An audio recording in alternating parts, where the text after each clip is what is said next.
I'm Miss Tyler, and welcome to another episode of Context for Kids, where I teach you guys stuff most adults don't even know.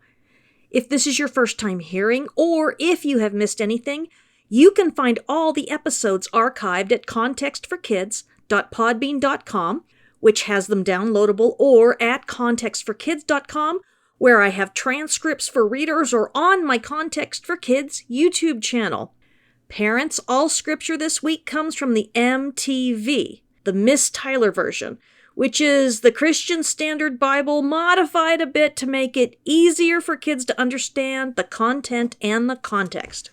And we're at the end of chapter 12 today.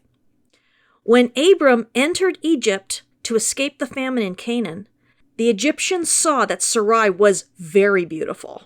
Pharaoh's officials saw her and told Pharaoh how amazing she was, and so Sarai was taken away to Pharaoh's household. Thinking that she was unmarried and that Abram was her brother, Pharaoh treated Abram well because of her, and he gave Abram flocks and herds, male and female donkeys, male and female slaves, and camels. But the Lord struck Pharaoh and his household with terrible plagues because of Abram's wife Sarai. So Pharaoh sent for Abram and said, "What have you done to me? Why didn't you tell me she was your wife? Why did you say, 'Oh, she's my sister,' so that I took her as my wife? Now, here's your wife. Take her and get out of Egypt." Then Pharaoh gave his men orders about Abram, so they would leave him alone. And they sent him away with his wife and everything he came to Egypt with, as well as everything the Pharaoh had given him. Well, this was a scary time for Sarai, Abram's wife. Let's just think about what this was like for her, even though the Bible doesn't say anything about how she felt. Last week we saw that Abram had asked her to pretend like she was not his wife, but just his sister. Abram was terrified that when they saw her, they would want to marry her so bad that they would just kill him and take her. He had this idea that turned out to be true, that if they wanted her for a wife that badly, that they'd be able to take her anyway. So there was no need for him to die, and plus, they would pay him a big bride price for her. That's how things worked during the time of Abram. If a man wanted a particular woman for a wife, or if his parents wanted her for a daughter-in-law, then they would talk to her father and come up with an amount of money and land and animals or whatever they were willing to pay for her. And they would make an agreement. Her father or uncle or brother, depending on who was taking care of her, would get the money, and there would be a covenant between the families. A legal agreement between themselves and their gods, and the couple would get married. I know it's a lot different than what we do now, right? Well, not entirely. The covenant they would make between the families was 100% as legal as getting a marriage license today. And if her husband divorced her and sent her away, he had to send her away with a lot of money. Someone who was poor couldn't usually afford to get divorced. As they entered Egypt, Sarai must have been pretty scared and would have tried not to be seen. But when they entered the borders of the land and they met Pharaoh's officers, the people who ran things for him, they must have caught sight of her, and they obviously thought that she was incredibly beautiful and, according to Abram, unmarried. I guess word got out pretty quick. And when you're the king of the most powerful nation in the world, you can have whoever you want for a wife, and when there's a beautiful unmarried woman walking around out there and everyone's talking about her, that's exactly who Pharaoh is going to want to add to his wives. In the ancient world, kings would have more than one wife for a lot of reasons. Most wives gave them alliances with other countries, which means they wouldn't attack each other because the king of a smaller country would give his daughter to the more powerful king, and they would become relatives. They'd become family. But sometimes, like Solomon and Ahasuerus, they just wanted all the beautiful women for themselves. And they could have like hundreds of wives. And just think about how many kids they'd have. They wouldn't even know all their kids.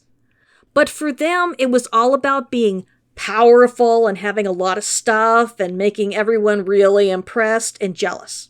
Sarai would have been worried.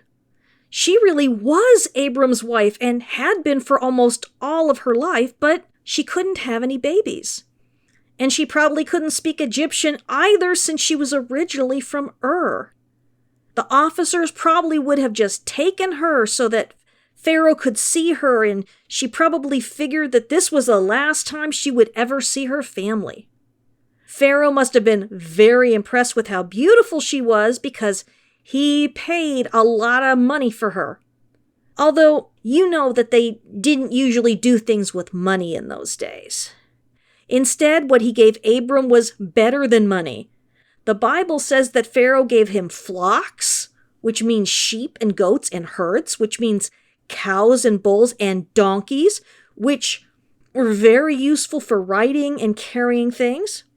Slaves and camels. And camels was like someone giving you a whole bunch of fancy cars. And if God didn't love Sarai very much, and if he didn't have amazing plans for her, she might have been in Egypt forever. But you know what? We're going to see that God does love women just as much as he loves men, even though the men didn't believe that was true in the ancient world. There's another thing God had to fix. And God has no plans to leave Sarai in the household of Pharaoh. What Sarai is going through is just terrible. But God isn't being treated very well either. God made Abram a lot of amazing promises, and Abram trusted God enough to leave his family and his land and to follow wherever God led him. But somehow Abram thinks that the Egyptians are more powerful than God. He's acting like the Egyptians can kill him if they want to, and that God can't do anything about it. But we all know something that Abram doesn't. That all the kings and soldiers and gods of Egypt are nothing compared to our God. They can't lay a finger on Abram if God wants to keep him alive. But Abram doesn't know God well enough yet to trust him with his life. Abram doesn't trust God enough to deal with the famine or with his fear of dying. Now, does God send a lightning bolt and kill Abram? Nope. God is very patient and understanding because he knows that we're all pretty much messed up and that we have to learn to love and trust him. And that isn't something we can just snap our fingers and be able to do. Abram had grown up with gods all his life who couldn't be trusted at all. And it's going to take a long time for God to show Abram how entirely different he is. I know all this can be frustrating and make us really mad because back then they were really irritating about how they thought about women and how they had slaves and all that. But we have to think about the fact that God saw all this going on and he knew he had to do something to change it. God wouldn't have bothered if he liked the way Abram was doing things. There were things about Abram that he liked and other things he didn't like, but he knew that he was going to have to change one man before he started changing the world. So you know what? It's okay that there are things about Abram that we do and don't like. We have to remember that he grew up in a terrible place at a terrible time, and what was normal to them is really messed up to us because Jesus really changed the world, and they changed the way that people saw God. God's always been the same, but Jesus gave us face-to-face way to see, oh, that's what God's like. So we can love Abram anyway and respect how faithful he was to God overall and how he changed. And even more than that, we can be amazed at how faithful God was to Abram and how understanding he must be. And how God rescues Abram and Sarai over and over again when they make the mistake of not trusting him. And this is one of those times. Now, we don't have any details, but at some point after Pharaoh took Sarai and he paid Abram for her, God sent plagues on Pharaoh and all of his household. Do you know what a plague is? In Exodus, God sent 10 plagues on Egypt when Pharaoh was holding the children of Israel as slaves. He sent awful things like houses full of frogs who would even jump into the oven in their beds, and painful sores on their bodies, and a river full of blood, all to let Pharaoh know that his puny gods couldn't protect him and that God was serious about Pharaoh letting his people go. And the plagues hurt everyone because they were all benefiting from the Israelites being enslaved. Egypt was becoming more and more powerful because of slavery. And so when God liberated the slaves, everyone had to know how wrong it was. And everyone needed to know that our God is a God who rescues people and sets them free. That's what the book of Exodus is all about. That's what Jesus is all about too. So all of a sudden there is outright chaos in the palace of Pharaoh. When things go crazy and there is nothing we can do to fix them, it's called chaos. Pharaoh couldn't make things better, and neither could his priests nor his gods. Everything was going haywire, and Pharaoh had to figure out why. And evidently, whatever he did, it worked. Somehow, Pharaoh figured out that Sarai wasn't just Abram's sister after all. And Pharaoh sent for Abram and called him to the palace. And he yelled at Abram. Pharaoh wasn't used to being lied to. Usually no one dared, because they thought he was a living god. Of all people, a foreigner, he tricked him. Pharaoh looked very foolish in front of everyone.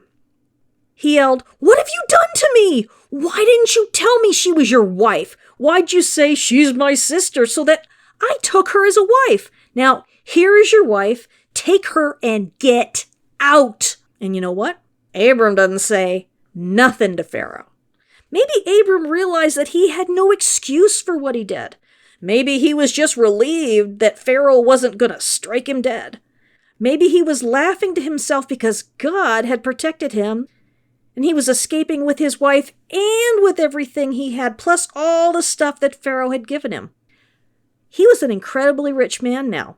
But what the Bible is really telling us is that right now, Pharaoh, who's an idol worshiper, is more righteous than Abram is. Yes, he took Sarai, but in those days, a king would have seen nothing wrong with that. He made sure that she wasn't already married, which was good. He gave Abram a lot of money for her, so in his own eyes, he hadn't stolen her or treated Abram unfairly. He was following the rules of the ancient world and was acting honorably. Really, from his point of view, he did everything right. He was honest. He didn't steal her. And when he figured out that he had accidentally done wrong, he gave her back and let Abram keep everything he'd given him already. God punished Pharaoh, but only so that he would release Sarai. Pharaoh knew he'd done something wrong, and so he figured out what it was and fixed it. So Abram and Sarai left Egypt with everything they'd been given by Pharaoh. And Pharaoh told his officers to make sure they left. Pharaoh was smart enough to know that if his household got into that much trouble for just taking Sarai as his wife, that way worse would definitely happen to him if he killed them. Pharaoh comes out of this looking better than Abram. Sometimes Abram is a hero and a good example to us, but not this time. We might ask ourselves, why didn't Abram just tell the truth? Well, if you've gone through my honor and shame curriculum, you know the answer to that. In a culture like Abram lived in, people had 2 sets of rules for when to tell the truth and when to lie. There were no 10 Commandments yet.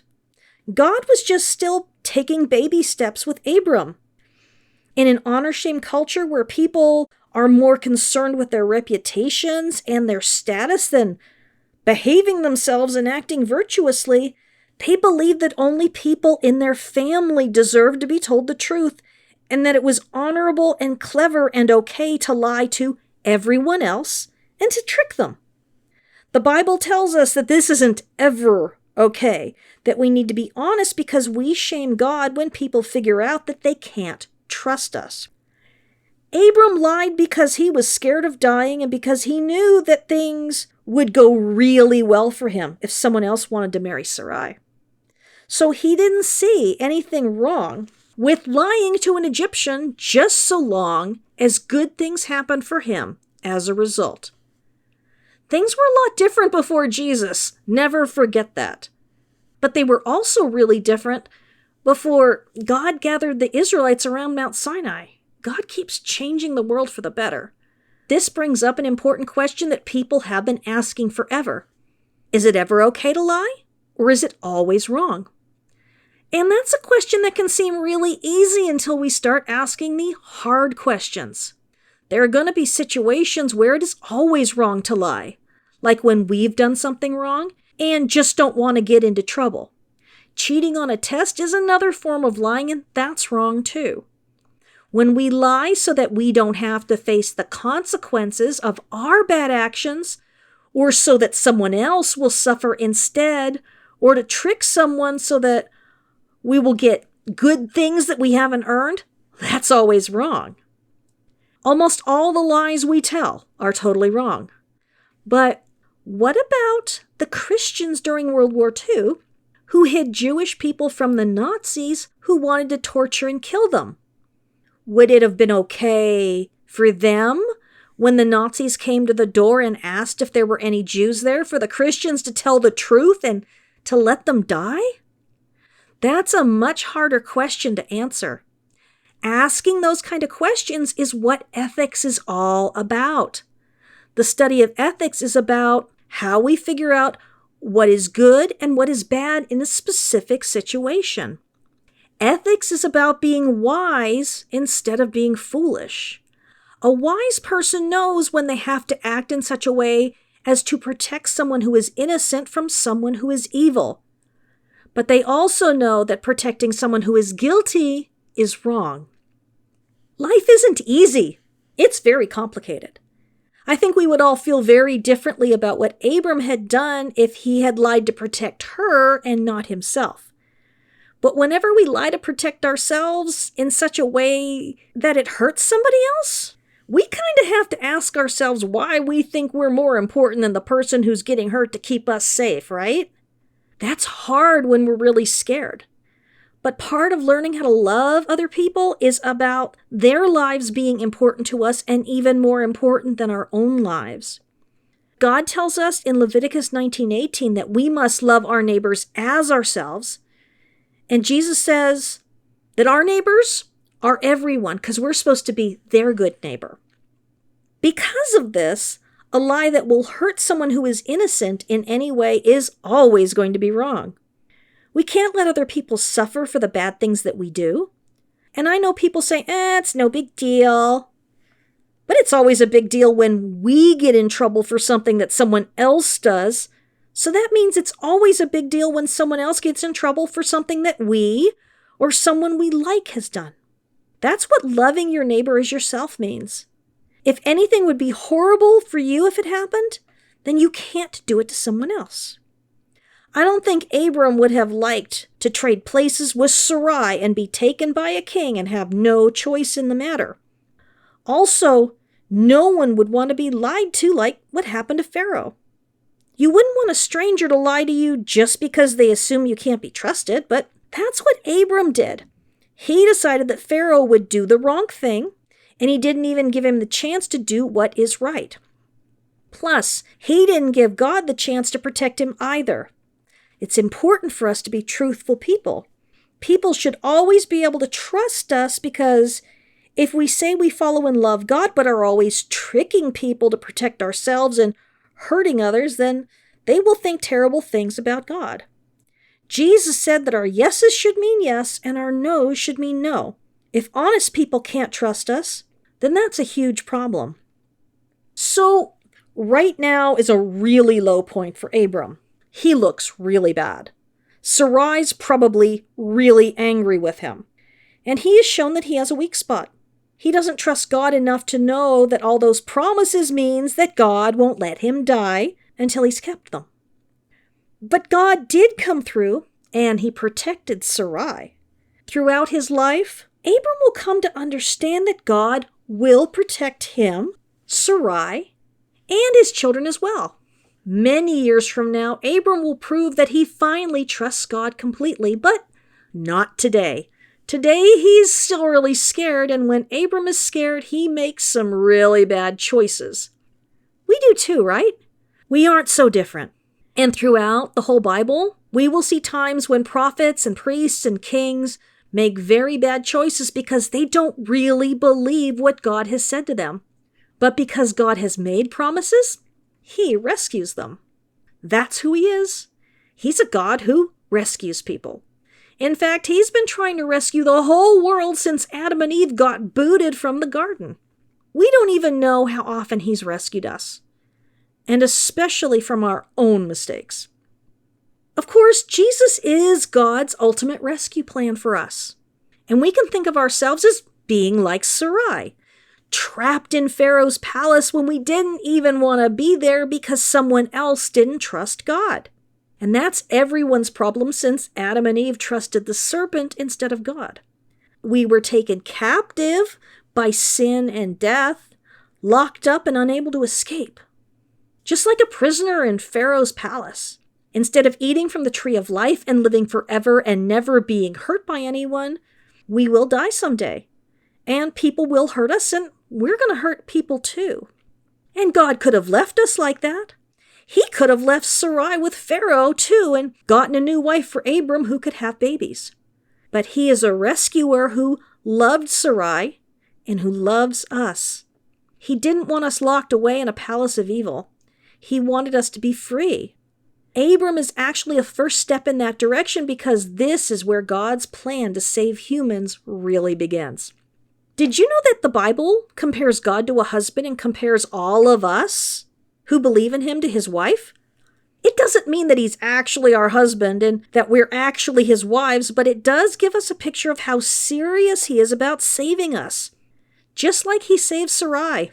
In the Bible, a prophet named Hosea was told to marry a woman who was very sinful. And Hosea was told to be very good to her and loyal to her, even though she did a lot of bad stuff to him. You see, God wanted us to look at Hosea's relationship with his wife, as messed up as she was, and how good he was to her so that we would understand that God is absolutely that loving and patient with us. In the end, Hosea's wife had gotten into such terrible trouble that she had to be rescued. And Hosea did rescue her, even though she didn't deserve it. Our own Hosea is named Jesus, of course. And he never stops trying to rescue us no matter what we do. He can't force us to love him or to trust him, but he's always there ready to rescue us when we finally do. All Jesus wants, just like Hosea, is for us to give him our allegiance. Our absolute loyalty. That means we choose him before anyone else. He doesn't just want us to believe he's real, because that doesn't mean anything. What is most important is that we believe that he is who he says he is, the Son of God, and that when they killed him, he was innocent, and that he rose from the dead because there was absolutely no sin in him, so that nasty Satan wasn't able to keep him dead. Because of that, he deserves our allegiance, our loyalty. He deserves to be treated like our very real king, because he is. And he deserves to have us believe everything that he ever said and did, and to follow him and to imitate his life so that we can become just like him and stop being like that tricky serpent who was a liar. Just as God wanted loyalty and trust from Abram and was willing to wait patiently for it, even when Abram really messed up a lot, that's the same thing that Jesus wants. He wants us to trust God entirely and to trust him as well because God sent him to rescue us and he shows us who God is. When we trust him, we begin to change more and more to be like him and less like that serpent. And it's a very wonderful thing. I love you. I'm praying for you. And I want you to really think about what happens to other people when you lie and what happens to you when other people lie. And how important it is that we trust God enough to tell the truth about the bad things we have done.